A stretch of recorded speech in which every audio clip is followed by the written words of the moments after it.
Está formada a partir de agora a Rede da Informação para todo o Brasil. No ar, Tele Brasil Notícias. Olá, estamos começando o Tele Brasil Notícias desta semana, sempre com informações desta e também das semanas anteriores. Lembrando que você pode acompanhar também através do Facebook ou mesmo YouTube, onde você tem lá Jornal Tele Brasil Notícias. Você que prefere informações impressas e atualizadas constantemente, tem também o Facebook A Hora da Notícia. Lembrando que essas páginas todas têm os seus devidos sites. E hoje, além das principais manchetes, você vai acompanhar também os nossos quadros como Consulte ao Doutor, Condomínio Dia a Dia e muito mais informação. Vamos então chamar as nossas principais manchetes de hoje. Falta de moradia mobiliza debate com os prefeitos.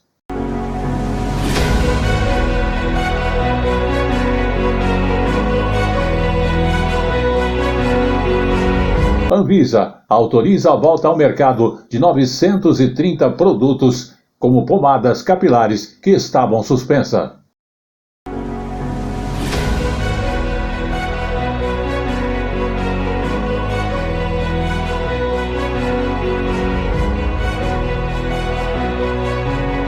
Minas Gerais lança um projeto para desenvolver o ecoturismo.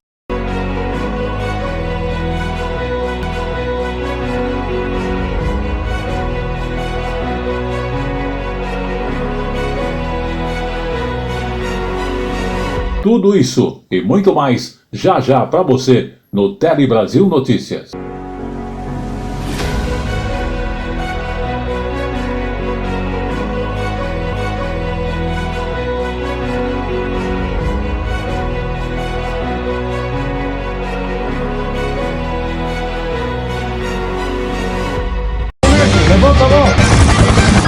Diariamente, o Brasil e o mundo contra o crime.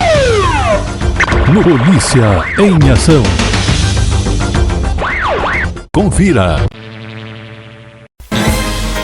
Este jornal tem o apoio de Paulo Silva Som. Áudio, vídeo, internet, redação e produção. Consulte-nos pelo 11 94564 4237. Qualidade e garantia de bons serviços.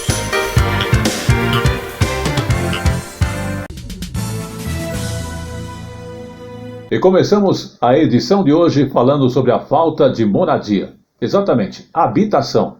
Mobilizou inclusive os debates com prefeitos. E surgiu até uma nova ideia, que é utilizar prédios abandonados para que possam servir de habitação popular no programa Minha Casa, Minha Vida. Vamos observar com mais detalhes estas informações. O ministro das Cidades, Jader Filho, garantiu aos prefeitos que os prédios abandonados nos centros das cidades serão revitalizados pelo novo Minha Casa Minha Vida, por meio do retrofit. Você faz uma requalificação dos centros das cidades, muitas dessas cidades estão com centros com vários prédios abandonados. Essa que é a intenção, é trazer as pessoas para morar, porque nesses lugares você já tem escola de qualidade, você já tem postos de saúde, você tem transporte público, você tem comunicação. Também presente na reunião com os prefeitos, o ministro da Integração e Desenvolvimento Regional, Valdez Góes, anunciou a criação do Plano Nacional de Proteção e Defesa Civil, que deve ser apresentado até o final do ano. Além do plano, será criado o Fundo de Desenvolvimento de Infraestrutura Sustentável. Se você tem uma boa política pública e tem um bom plano, a gente pode sim organizar um bom sistema de monitoramento, de alerta, de prevenção, de mitigação. Vamos falar agora dos restaurantes, porque um levantamento da Associação Brasileira de Bares e Restaurantes, a Abracel, mostra que os estabelecimentos ainda estão enfrentando dificuldades para fechar as suas contas em todo o país, mesmo depois da passagem da pandemia. Para se ter uma noção da situação, menos da metade, inclusive, conseguiu obter lucro. Vamos observar. Bar na Vila Madalena, zona oeste de São Paulo. O comércio tem bom movimento, mas mesmo assim sofre com as dívidas. Ele diz que está empenhado em quitar os empréstimos que tomou, mas os juros altos atrapalham. Está difícil mesmo para o empresário hoje, de forma geral, desse setor, sair dessa roda, né, que é paga as contas, paga a dívida e sobra dinheiro para bancar a casa e para crescer e gerar mais emprego. Está muito difícil. O que acontece com Humberto é apontado em dados recentes da Abrazel. A pesquisa reflete um panorama nacional das 1.477 empresas ouvidas pela Abrazel, Associação Brasileira de Bares e Restaurantes. Pelo menos 23% registraram prejuízo em janeiro, 34% ficaram em situação estável, 43% conseguiram registrar lucro no período. Além disso, a pesquisa revelou que mais da metade dos bares e restaurantes não está conseguindo reajustar os preços conforme a inflação. Duas medidas que trariam algum alívio imediato para o setor, uma seria a possibilidade de você alongar o prazo da dívida, por exemplo, do Pronamp, né, com mais meses para pagar. Isso já está tramitando no Congresso, já foi aprovado na Câmara, agora passa pelo Senado. E também a reentrada dos bares e restaurantes no programa do PERSE, que é um programa também que toca essa questão dos impostos, que ajudaria as empresas a ganhar algum fôlego para poder operar e retomar a vida normal. O endividamento ainda é reflexo da pandemia, situação que também é sentida por alguns clientes. A gente vê que paulatinamente eles vêm com mais frequência e tem vindo mais gente, mas não está normal ainda. Saúde. Vamos agora falar de saúde, porque o governo federal relançou na segunda-feira, agora dia 20 de março, o programa Mais Médico, com aproximadamente 15 mil vagas já abertas em 2023 e podendo chegar a 28 mil. O programa, inclusive, volta a atender nas áreas externas, que envolve a pobreza em todo o Brasil. O objetivo é justamente cuidar de mais de 96 milhões de pessoas e também garantir o atendimento médico na atenção primária, que é uma coisa muito importante. Vamos observar. O objetivo é cuidar de mais de 96 milhões de pessoas e garantir atendimento médico na atenção primária. Podem participar da seleção profissionais brasileiros e intercambistas, brasileiros formados no exterior ou estrangeiros, que vão continuar atuando com registro do Ministério da Saúde. Os brasileiros formados aqui no país continuam a ter preferência nessa seleção.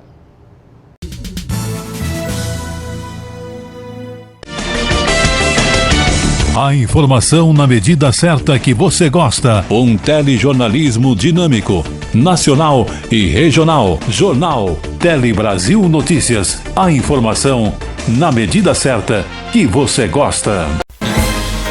Este jornal tem o apoio de Paulo Silva Som. Áudio, vídeo, internet, redação e produção.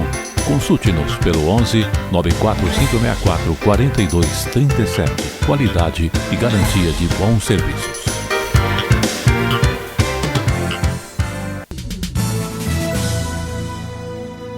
E vamos falar agora do etarismo. O que vem a ser? Justamente o preconceito contra pessoas de idade. E como combater esse preconceito de idade que aparece no Brasil e esteve na mídia recentemente. O Rubens se formou em enfermagem aos 65 anos. Durante o curso, sofreu com o preconceito dos colegas de turma por causa de sua idade. A princípio foi difícil. Eu não era bem aceito pela turma, os colegas queriam ver, estava com o pessoal da idade dele, de 20 e poucos anos. De repente, chega um senhor de quase 60 anos. É difícil. Houve colega que disse, olha, é uma das primeiras desistências que vamos ter é a dele. A outra, vamos ter que carregar nas costas. O caso de Rubens é parecido com o de uma estudante de 40 anos de uma universidade de Bauru, interior de São Paulo. Ela foi vítima do deboche de 3 garotas mais jovens que publicaram um vídeo nas redes sociais. Gente, quis do dia, como se matriculou um colega de sala? Ela tem 40 anos, né? E eu quero saber para estar aposentada. O preconceito em função da idade é chamado etarismo e a população idosa é a que mais sofre. Enfrenta dificuldades de acesso a serviços públicos, emprego, entre outras formas de desrespeito. Segundo especialistas, para vencer esse problema é preciso deixar de ver o envelhecimento como algo negativo. As jovens, elas foram infelizes, né, com essa declaração e até por falta de conhecimento, que elas poderiam aproveitar que a pessoa que está fazendo a faculdade com ela, com mais experiência, compartilhar conhecimento com elas, aproveitar que essa pessoa tem mais experiência para poder colher mais informações, né? Esta médica geriatra lembra que no Brasil as pesquisas populacionais mostram que o número de idosos vai superar a quantidade de jovens em um futuro muito próximo e indica formas de superar essa mentalidade. A Organização Mundial de Saúde tem algumas sugestões. Dentre elas, além da gente brigar por políticas públicas para que o idoso esteja de fato inserido, né, tenha essa proteção de estar inserido na sociedade, a gente trabalhar a educação formal desde os níveis fundamentais de ensino, desde o nível básico de ensino. Vamos falar agora de educação, uma coisa muito importante, que é os novos valores das bolsas para ensino superior e também para a educação básica começam a ser pagos pelo governo federal. E justamente neste mês de março. Vamos observar. Foi em meio à pandemia de Covid-19 que o Flávio começou sua pesquisa de mestrado na Universidade de Brasília. E a partir dos dados sobre a vacinação contra a doença no país, decidiu investigar a desigualdade racial no acesso aos imunizantes. Bolsista do Programa de Excelência Acadêmica da CAPES desde 2021, Flávio é um dos 256 mil pesquisadores da CAPES e do Conselho Nacional de Desenvolvimento Científico e Tecnológico, CNPq, beneficiados com o reajuste nas bolsas de pós-graduação.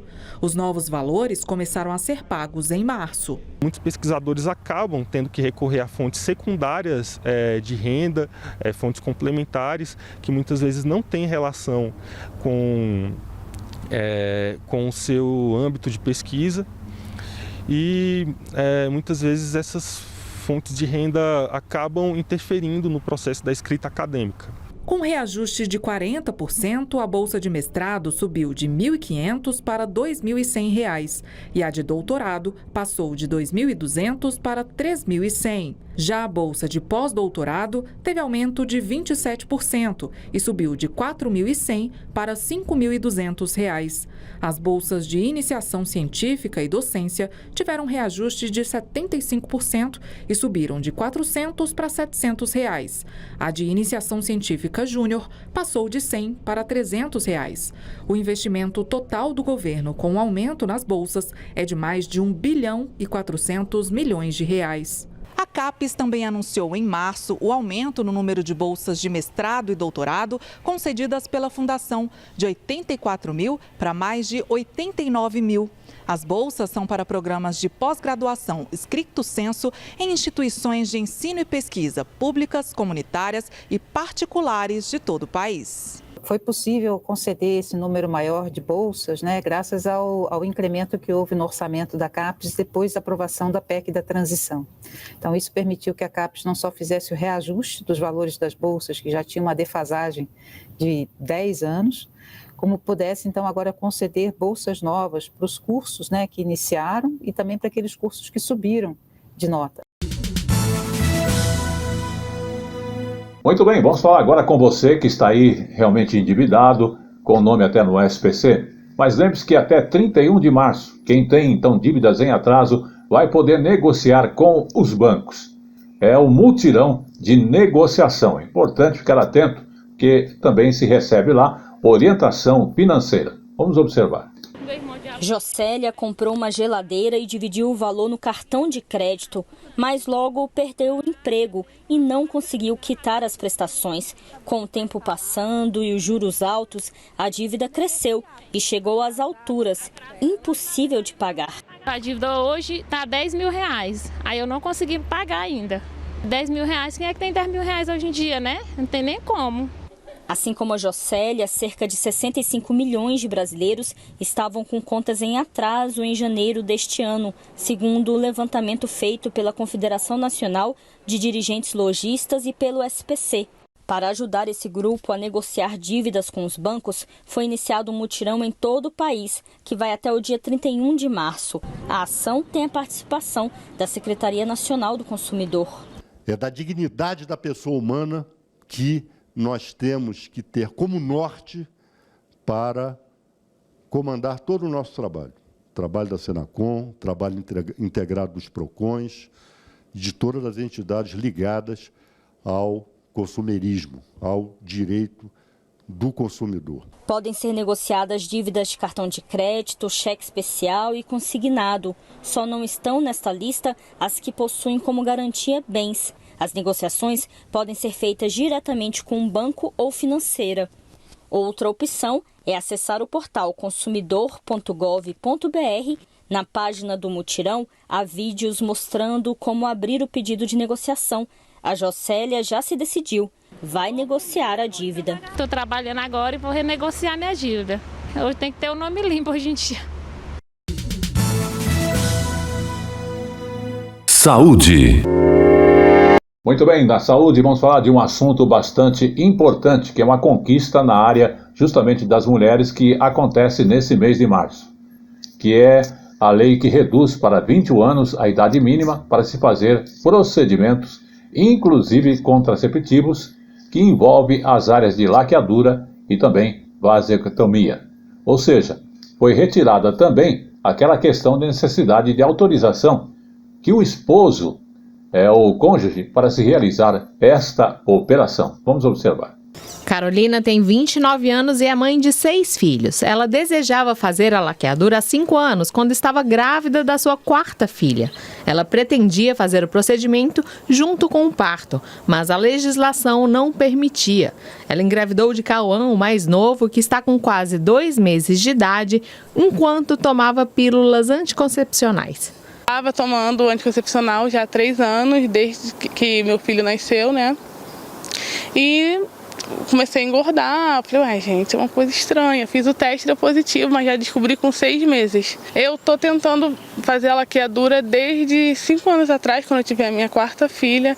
Eu nunca consigo, porque todos os meus partos foram partos normais, eles falam que precisaria ter uma cesárea. Antes era proibido fazer a laqueadura durante o parto, seja ele normal ou cirúrgico. A esterilização somente era permitida em casos de comprovada necessidade.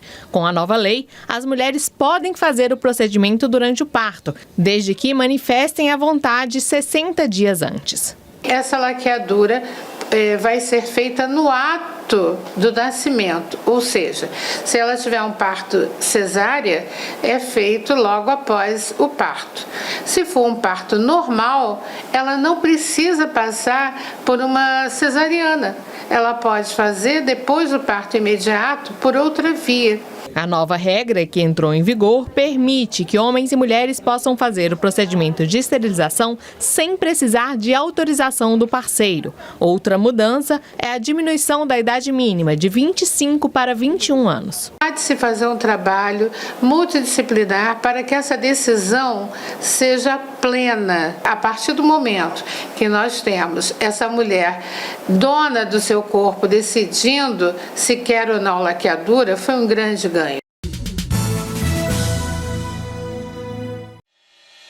Consulte ao doutor.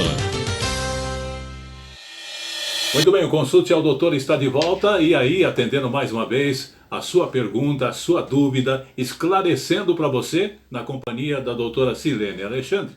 E eu, Paulo Silva, lógico, interpretando o papel que você gostaria de estar fazendo aqui conosco. Doutora Silene, a pergunta seguinte envolve uma questão que é muito complicada hoje, porque, veja, a pessoa, ela falou, eu estou entrando na justiça porque eu entro no aplicativo, quero atualizar meus direitos de aposentadoria e entra naquele aplicativo, é uma enrolação, não sai para lugar nenhum. Como é que eu consigo hoje, com essa modernidade hoje dos aplicativos, por exemplo, do INSS, atualizar minhas informações se eu tento e não consigo? Quais são os direitos que eu tenho? Devo procurar um advogado? O que o advogado pode fazer? E outra questão que a pessoa também pergunta, minha idade de aposentadoria está chegando e eu quero complementar essas informações e não consigo. E aí?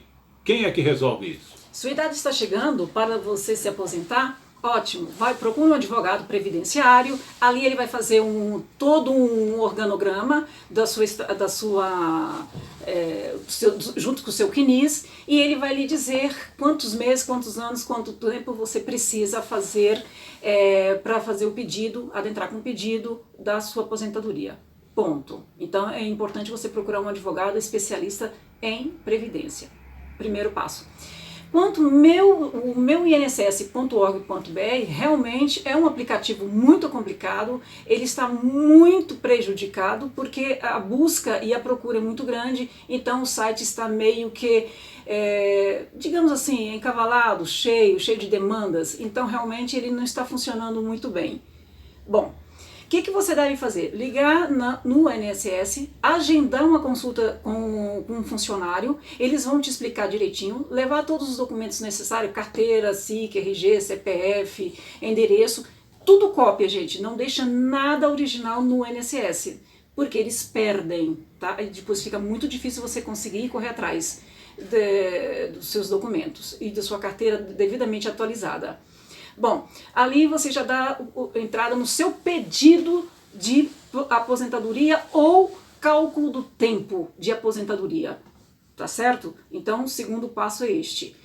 Outra coisa, prova de vida. A prova de vida ela é feita pelo meu aplicativo, meu INSS.org.br. Também está muito complicado, está congestionado, está muito falho.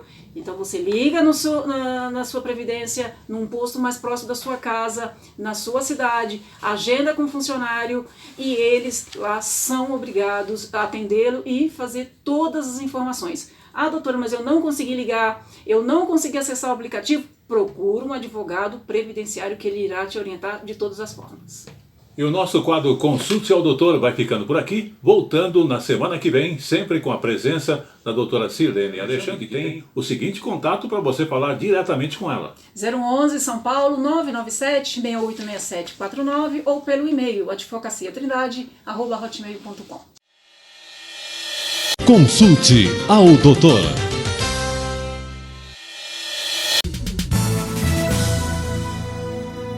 Muito bem, vamos falar então do BNDES, que teve um lucro de 12,5 bilhões de reais no ano passado e tem a meta de dobrar, inclusive de tamanho, até 2026, com investimentos, inclusive no meio ambiente e um investimento também no desenvolvimento, que é uma coisa importante, social.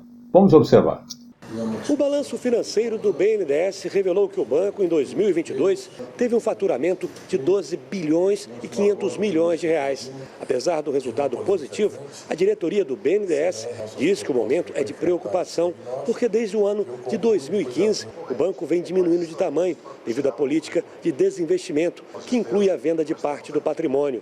Nos últimos 8 anos, os ativos do banco sofreram uma queda real de 51%, passando de 1,4 trilhão em 2014 para 684 bilhões no ano passado.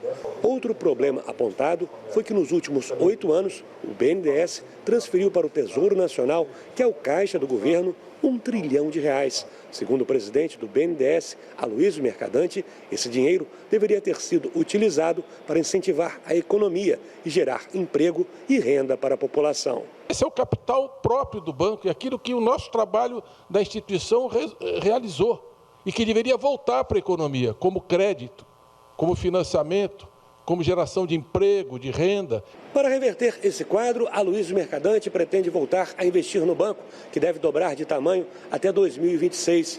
A ideia é reduzir os repasses para o governo, para que o BNDES volte a ter dinheiro para financiar projetos sustentáveis, para incentivar a indústria e o desenvolvimento social. Então o BNDES é um grande instrumento para reindustrializar esse país, para financiar o investimento industrial, a modernização, o aumento de produtividade, as exportações. E chegou agora no Tele Brasil Notícias, o nosso Momento Jurídico. O Momento Jurídico de hoje fala dos planos de saúde que devem custear insumos indispensáveis na internação domiciliar quando necessário. Vamos observar. Para a terceira turma do Superior Tribunal de Justiça, plano de saúde deve custear insumos indispensáveis na internação domiciliar. Primeiro foi o pai do Jefferson, que precisou de home care. Logo em seguida veio a mãe. Hoje, aos 92 anos e com Alzheimer, ela depende de cuidados médicos 24 horas por dia. Para manter toda a assistência, o jornalista Jefferson Pedrosa, que se tornou curador, administra o pagamento da mensalidade do plano de saúde, o valor da coparticipação e ainda o que precisa ser pago por fora. Remédio, por exemplo, de uso contínuo, o home care não cobre. Até hoje não cobre, né? Algumas especialidades também o home care não cobre e não autoriza. Jefferson conta que não é fácil. Já precisou acionar a justiça para garantir algumas assistências médicas com o avançar da doença. No hospital você tem 100% de assistência e de benefício. Em casa não. Devido à pontuação, tem coisas que o plano de saúde não autoriza e você tem que arcar financeiramente por fora. Em recente acórdão, a terceira turma do STJ entendeu que plano de saúde deve custear os insumos indispensáveis para o tratamento na modalidade home care, conforme a prescrição médica, sendo o valor do atendimento domiciliar limitado ao custo diário em hospital. No caso julgado, a Justiça de Primeira Instância obrigou a operadora, no âmbito da internação domiciliar, a custear procedimentos como nutrição enteral e sessões de fisioterapia a uma paciente com tetraplegia, seguindo orientação médica. Mas a sentença não impôs ao plano de saúde a obrigação de arcar com fraldas geriátricas, mobílias específicas, luvas e outros itens considerados de esfera particular. O Tribunal de Justiça de Mato Grosso do Sul manteve a sentença, sem a inclusão dos insumos. A família recorreu. E o caso veio parar aqui, na terceira turma do STJ. A relatora, ministra Nancy Andrighi, lembrou que a jurisprudência do STJ considera abusiva a cláusula contratual que veda o home care como alternativa à internação hospitalar. Para ela, a cobertura de internação domiciliar, em substituição à hospitalar, deve abranger os insumos necessários para garantir a efetiva assistência médica ao beneficiário, inclusive aqueles que receberia se estivesse no hospital. Os ministros deram provimento ao recurso especial, considerando que a adoção de procedimento diferente para o paciente representaria o desvirtuamento da finalidade do atendimento em domicílio e comprometeria seus benefícios. Decisão como essa trazem mais segurança jurídica para segurados de plano de saúde, como a mãe do jornalista Jefferson Pedrosa. Para mim já é um primeiro passo, né? Veio, de certa forma, beneficiar centenas e milhares de pacientes. O cidadão dá a vida dele trabalhando, descontando, e na hora dele usufruir daquilo que ele a vida inteira trabalhou e descontou, tem os empecilhos.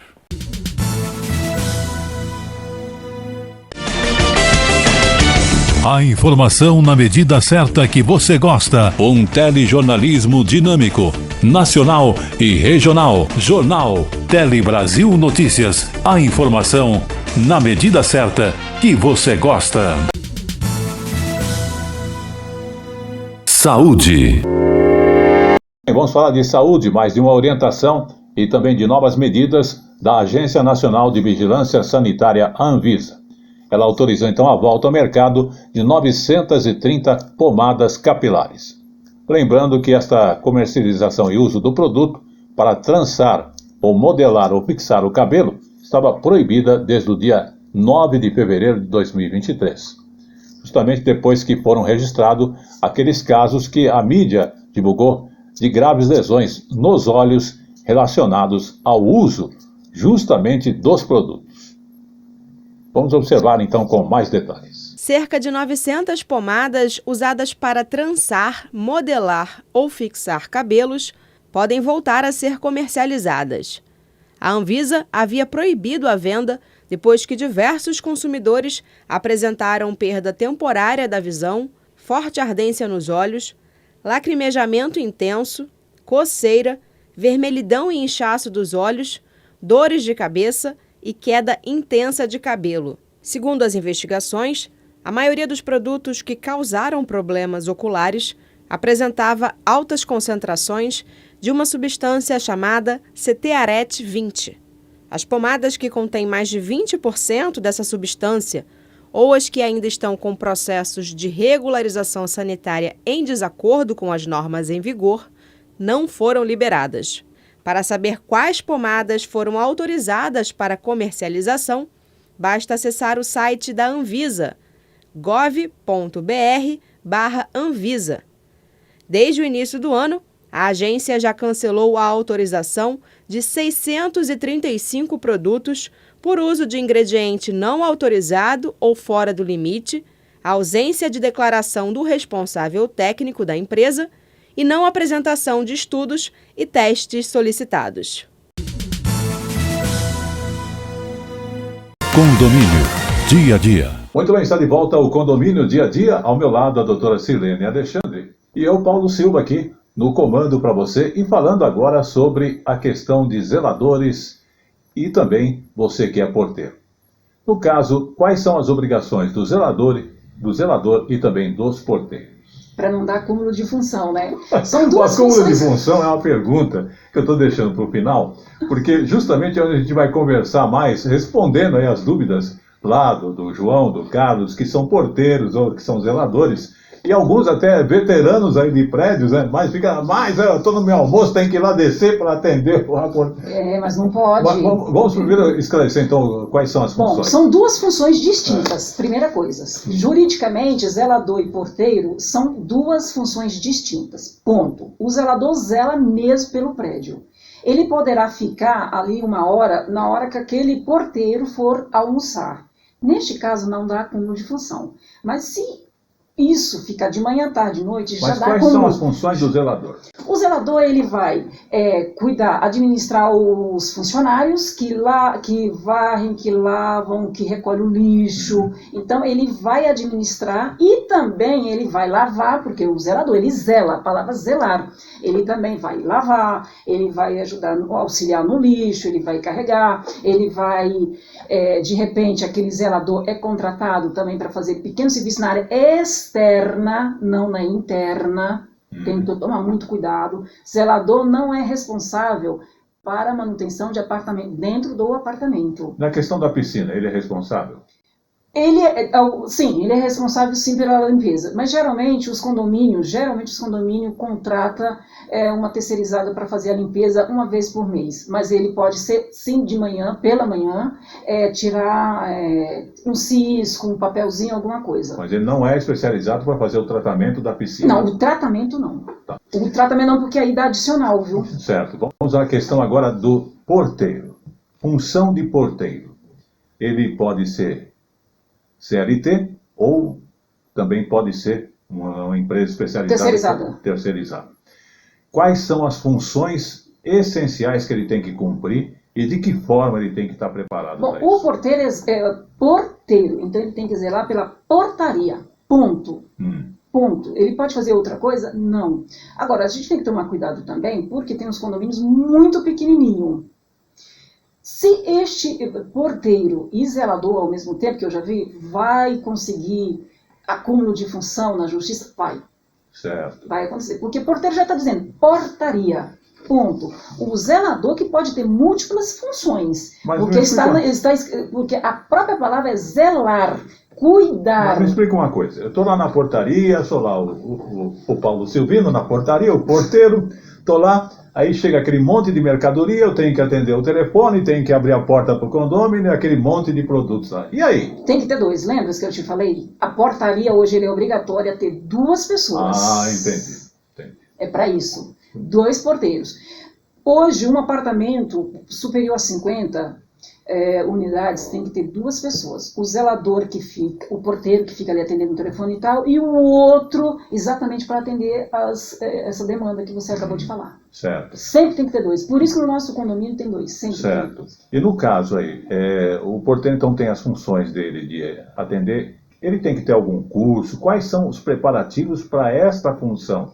Olha, o zelador? Não, o porteiro. O porteiro, na verdade, maior de idade, claro, É de bom tom e aconselhável ele ter um curso, sim, esse tipo de atendimento à portaria, às pessoas, o cuidado de interfonar para os proprietários, sempre chamar de senhor, tem todo ali um jeito. É de bom tom que ele faça, e geralmente as empresas terceirizadas, porque os porteiros, 99% é terceirizadas, e as empresas terceirizadas hoje, elas são bem qualificadas, e ela vai qualificar aquele profissional.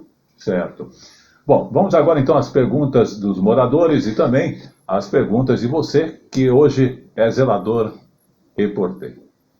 A pergunta agora já foi até comentada em parte na nossa entrevista. Acúmulo de função. O porteiro está ali, cuidando das funções dele, falta o outro porteiro, não tem ninguém para substituir, ele está ali. Ele está acumulando função, não é isso? Naquele dia. Certo. Naquele dia. Porém, para que serve o zelador? O zelador, ele substitui o porteiro. Certo. É uma das funções do zelador. Mas isso não dá também acúmulo? Não, o zelador não. O Então, zelador não. Ele não pode fazer isso todo dia. O zelador ganha para o quê? Zelar e cuidar. E cuidar da portaria não é um cuidar? Certo. Então, se faltou o funcionário, ele automaticamente tem que estar à disposição. Tem que estar à disposição. Ele não vai ficar na portaria. Ele vai ficar atendendo as pessoas que ele chega e as encomendas e ficar na hora do almoço. Aquele dia. Agora, se de repente só tem um porteiro e um zelador, aí ele já tem acúmulo de função. Por quê? Porque não tem outra pessoa. Lembrando, gente, que o condomínio é obrigatório ter 2 pessoas na portaria. Lembra-se? Um zelador e 2 pessoas na portaria. É obrigatório. Porque senão vai dar o quê? Também um adicional. Se tiver um porteiro, vai dar um adicional de trabalho de 30% acima do ganho dele. Aí eu trabalho por 2 pessoas, doutora, aqui no meu prédio. Pode, desde que o condomínio paga 30% acima do salário dele. Então, digamos que esse zelador ganha 2.000. Ele pode acumular, tomar conta sozinho da portaria? Vai ser difícil? Pode, desde que ele receba um adicional de 30% sobre os seus ganhos. E o horário de trabalho dele? Então, aí que tem um problema. O horário dele é da CLT, 44 horas semanais, como todos, com 1 hora de almoço. Por isso tem que ter 2, então, porque não dá para Exatamente. Cumprir. Aí que tá. Digamos que só tem um porteiro e um zelador. Pode acontecer isso, geralmente em apartamento, aí até 50. Quando tem 10, 12, nem tem portaria, nem tem nada. Mas digamos que tem 20, tem 20, 30 unidades. Aí quer ter uma portaria. Geralmente, o que acontece? Tem só o porteiro durante o dia, não tem à noite. Se tiver um zelador, o zelador pode ficar naquele horário do almoço, mas à noite também não pode, e também não pode ser chamado como emergência. Aí quem chama? Chama o síndico. O síndico é responsável. Aí o que ele faz? O síndico irá acionar a empresa terceirizada, porque ali só tem um porteiro, porque é pequeno, isso pode, e um zelador. Será acionado, se for causa de urgência e emergência, será atendido imediatamente. Claro que o condomínio tem que pagar hora extra e o adicional noturno se um outro profissional ou aquele profissional comparecer. Tem que ser pago para ele. No caso aí, até eu estava aqui analisando, o síndico geralmente pergunta o seguinte. Nessa questão dos adicionais, quando ele vai acionar a justiça, como é que funciona isso? Tem que estar no olerite. Gente, hoje prova do condomínio, quando um funcionário, um zelador, por exemplo, pode ser a faxineira, porque tem auxiliar de faxina e tem a faxineira e tem o zelador e tem os porteiros, certo? São essas 4 categorias de funções que tem no condomínio. Então eu, como síndico, vou ter que levar essa documentação. Tem que levar essa documentação, os olerites. E como eu controlo a questão de horário deles? Tem algum relógio? Tem um relógio e também tem a própria câmera, né? Certo. Geralmente todo condomínio são 6 horas. Aceitam a imagem? Aceita a imagem. Porque tem casos criminais que não são aceitos. Não, criminais é uma coisa, trabalhista é outra coisa. São justiças distintas. Eu sei, mas estou perguntando para... Se for trabalhista, com certeza os próprios moradores irão dizer, não, eu passo aqui, porque geralmente a troca é 6 horas da manhã. Toda portaria é 6 horas da manhã e o zelador chega às 7 horas. Certo. Geralmente é isso. O zelador terá 44 horas semanais, pode ter hora extras, conforme a CLT 2 horas de extras pode ter, aquele porteiro também pode ter 2 horas extras também, conforme a CLT. Pode, desde que devidamente registrado em olerite. Na questão, então, do condômino e também do síndico, eu faço essa pergunta que na internet a pergunta feita é a seguinte: eu estando na justiça e etc., esses mecanismos com essas provas, no caso de eu perder a ação, quem paga? É o condomínio? Como é que fica isso? Olha, até o ano passado, mudou este ano, viu, gente? Até o ano passado, o trabalhador que perdesse ou perdia uma ação, ele tinha que arcar com os 2 honorários, tanto do advogado do condomínio, quanto do advogado da parte contrária. Isso trabalhista? Hoje, na trabalhista. Hoje, este ano mudou, alterou. Voltou de novo? Voltou de novo a velha coisa. Então, ele pode entrar, demandar. Só que tem uma ressalva. Antigamente, o porteiro, qualquer funcionário entrava, vou entrar, o que eu ganhar tá tudo bem. Não é bem isso. Cuidado com a má-fé. Se você entrar com a sua ação, você não será obrigado a pagar os 2 advogados, nem custo de processo. Isso realmente suspendeu, não precisa mais. Mas se ficar comprovado má-fé, você será condenado.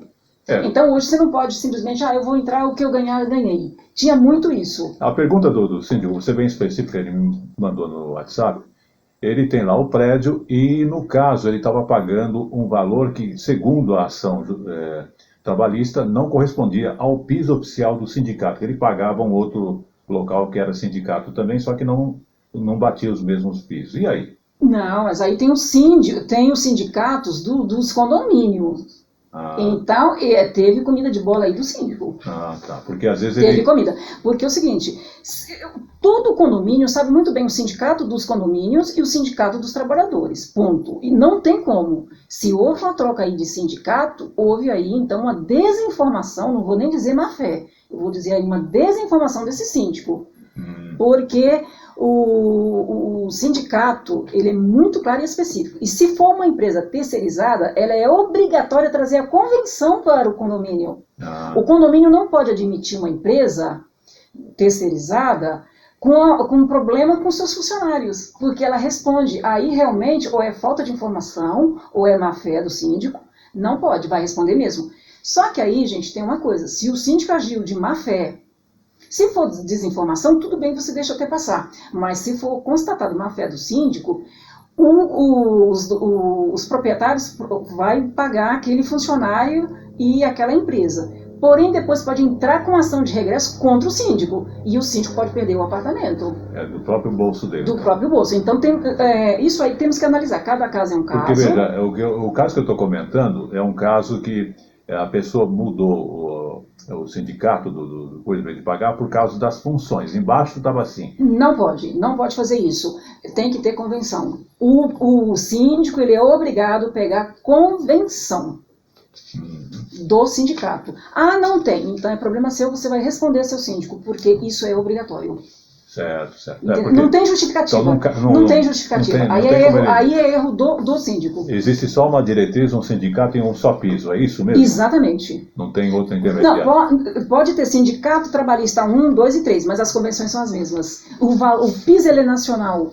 Tem o piso salarial, que são outras coisas. O piso salarial, o salário mínimo em São Paulo é um, em outros estados é outro. É outra coisa. O piso salarial do sindicato dos trabalhadores de condomínio aqui em São Paulo é aquele. E ele tem que eleger esse piso. Aquele piso. Do estado de São Paulo. Do estado de São Paulo. Está aí a dúvida, então ao nosso síndico, porque talvez ele esteja na divisa de São Paulo com outro lugar aí. Limítrofe, né? Não, aí tem que olhar pelo CEP. Por exemplo, se você for olhar aqui, nós temos um problema complicado aqui no Cambuci. Lado esquerdo, olha só, na Avenida Ipiranga, lado esquerdo pertence ao Ipiranga, o lado direito pertence ao Cambuci. Então você tem que olhar o CEP. Certo, para poder saber. Quando é limítrofe, ou seja, quando tem ali uma linha tênue. Pois é, com esse esclarecimento, estamos encerrando o nosso condomínio dia a dia, agradecendo mais uma vez a presença da doutora Silene Alexandre. E voltaremos na semana que vem com mais assuntos aí para você. Condomínio, dia a dia. Chegou aquele momento de se falar de turismo, mas vamos falar de Minas Gerais, que inclusive está lançando um novo projeto de ecoturismo. Vamos conhecer, inclusive esse projeto é para desenvolver o ecoturismo na região. Vamos observar. Considerada a única cordilheira do Brasil e reserva mundial da biosfera pela Unesco, a Serra do Espinhaço ganha um reforço para atrair mais visitantes interessados no turismo de natureza. O novo destino reúne atrações como cachoeiras, construções históricas e gastronomia de 5 municípios entre o norte de Minas e o Vale do Jequitinhonha. A cidade de Grão-Mogol, com pouco mais de 15 mil habitantes, é uma das localidades beneficiadas. Para estimular o turismo e a geração de empregos na região, o SEBRAE é uma das entidades que devem contribuir com a capacitação de pequenos negócios que atuam ao longo do destino. Muito bem, como eu falo sempre, tudo que é bom dura pouco. Queremos agradecer a sua audiência em qualquer parte do Brasil e do mundo. E antes de encerrarmos, como sempre, temos aí algumas informações. Vamos falar aí do cantor Tim Maia, que há 25 anos atrás ele morria. E depois de passar mal durante justamente um show na cidade de Niterói, no Rio de Janeiro. Já passaram-se aproximadamente mais de 2 décadas depois, a voz grave e potente jamais será esquecida e não é esquecida. E é inclusive lembrada pelos seus fãs. Os shows e a vida e também os dramas de Tim Maia estão registrados, inclusive, em centenas de horas de gravações e oferecida no acervo também da TV Brasil aí para você que quer pesquisar mais de perto. Vamos observar.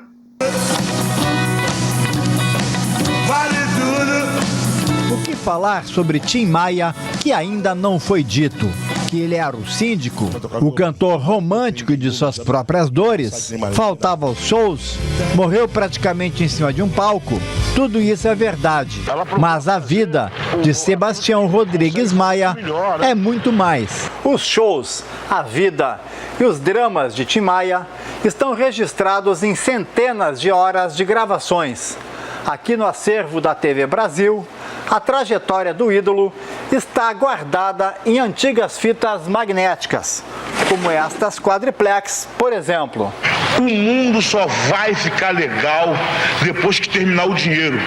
Porém, que não me falte nenhum enquanto não terminar. Em uma pesquisa no Arquivo Nacional, achamos esta raridade de 1972, no início de sua carreira, aos 30 anos.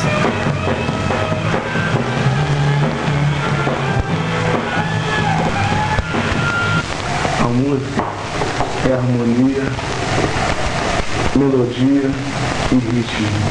Tim Maia morou ainda jovem nos Estados Unidos, onde teve contato com a música soul, trazendo o ritmo para o Brasil.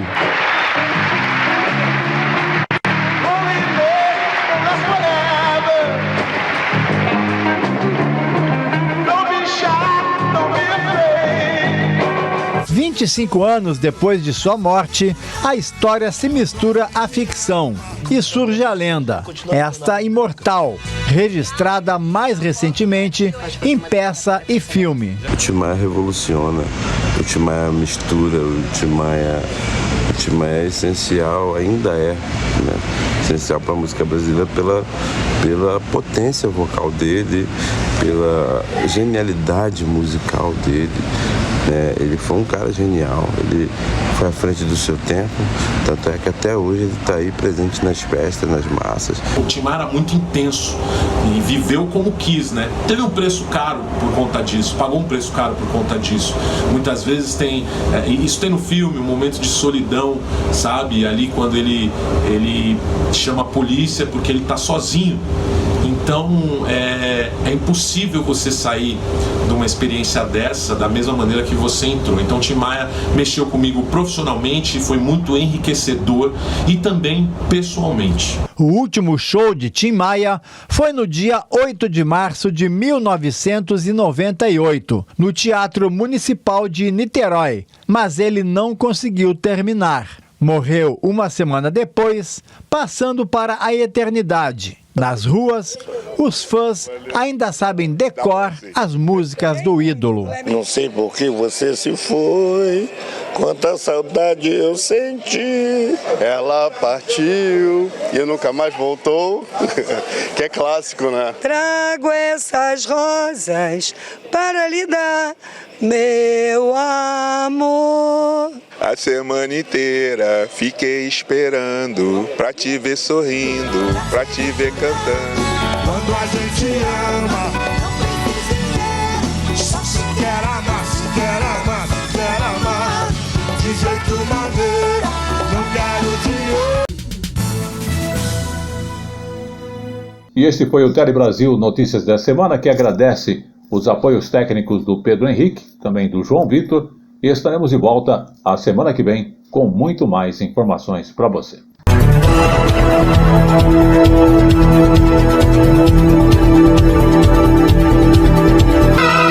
Tele Brasil Notícias.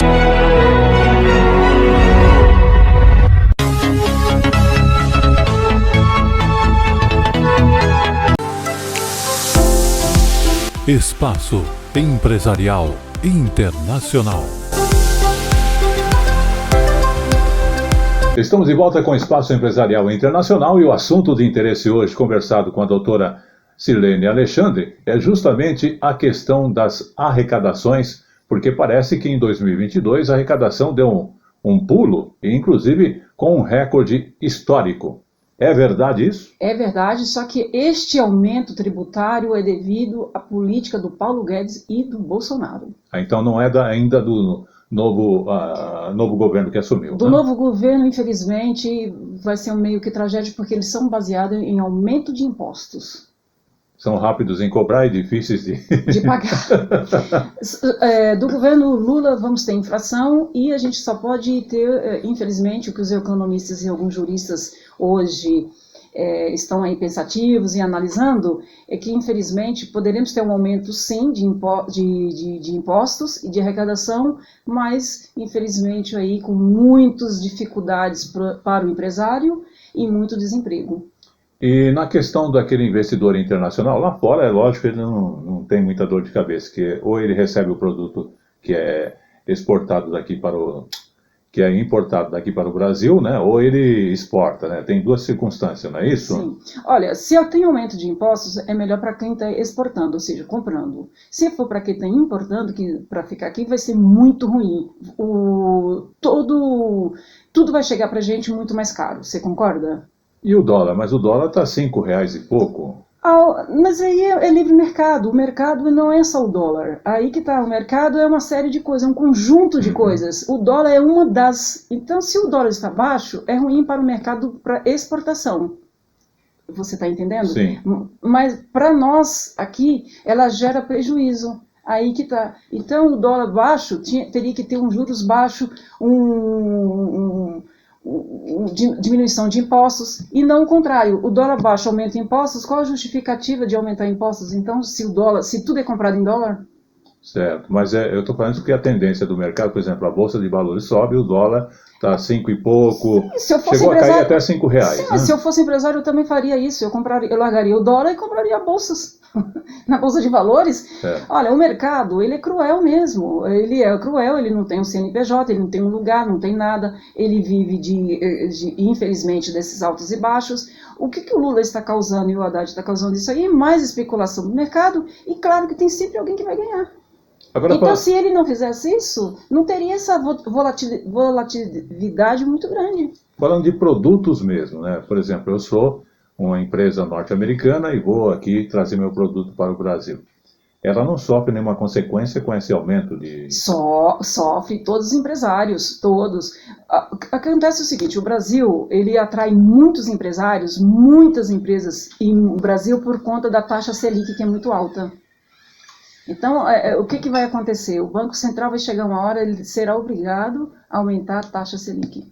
E esse aumento da taxa Selic vai representar o quê? Já está em 13,75%, não é isso? Provavelmente vai para 14 ou 14,25%.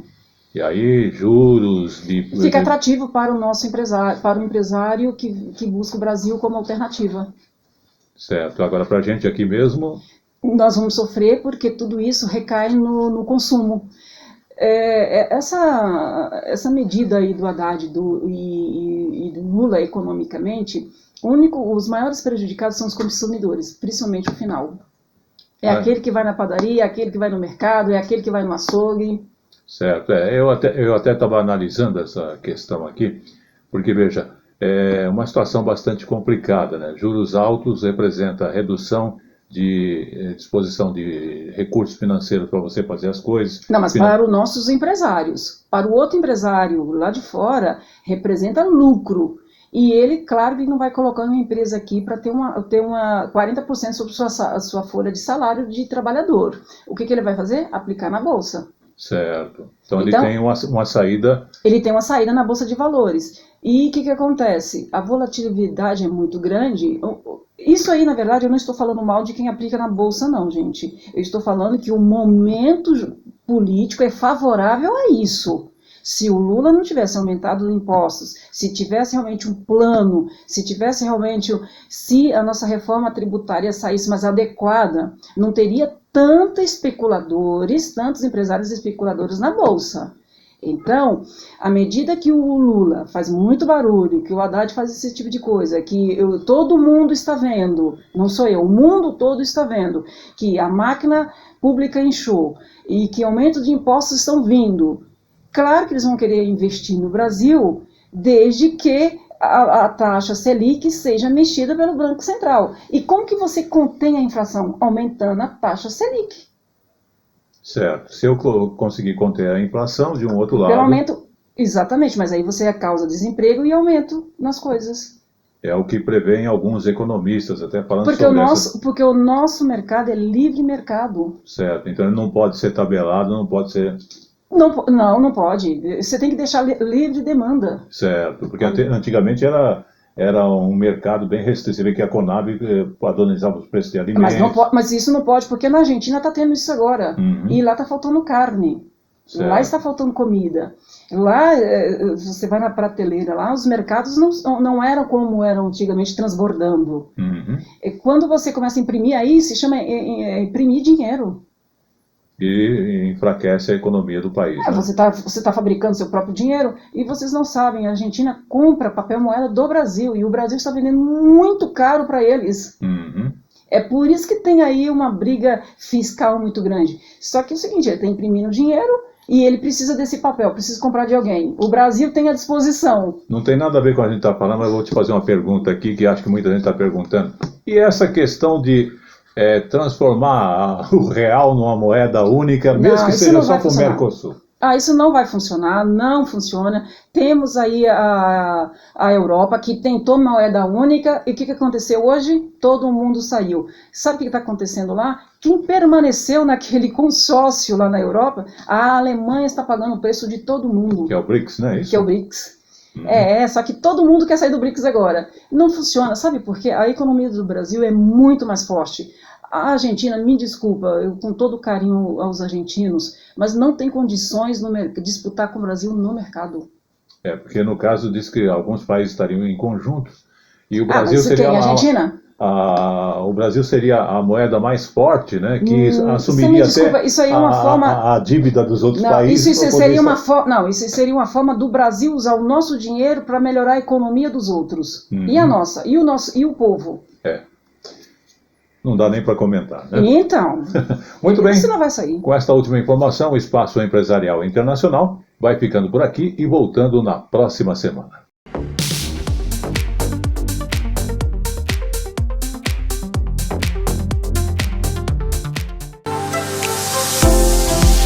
Espaço Empresarial Internacional.